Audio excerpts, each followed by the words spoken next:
வயது வெறும் 11. ஆனால் அறிஞர்கள் நிறைந்த அவையில் நின்று ஒரு சிறுவன் தன்னுடைய அறிவால் அனைவரையும் வியக்க வைத்தான். அந்த சிறுவன்தான் மகாகவி பாரதியார். 1882 எட்டயபுரத்தில் பிறந்த சுப்பையா சிறுவயதிலேயே கவிதை எழுதத் தொடங்கினார். 11 வயதில் கல்வி என்ற தலைப்பில் பேசி வெற்றி பெற்றார். அதன் பிறகு அவருக்கு வழங்கப்பட்ட பெயர் பாரதி.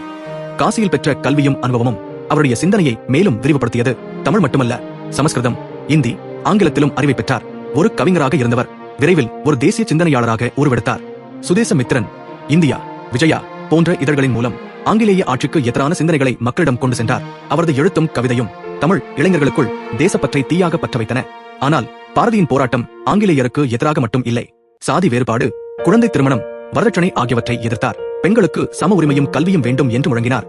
ஆணும் பெண்ணும் சமம் என்ற முன்னோடி சிந்தனையை முன்வைத்தார். கண்ணன் பாட்டு, பாஞ்சாலி சபதம், சுதேச கீதங்கள் போன்ற படைப்புகள் இலக்கியத்தை தாண்டி விடுதலை உணர்வுக்கான ஆயுதங்களாக மாறின.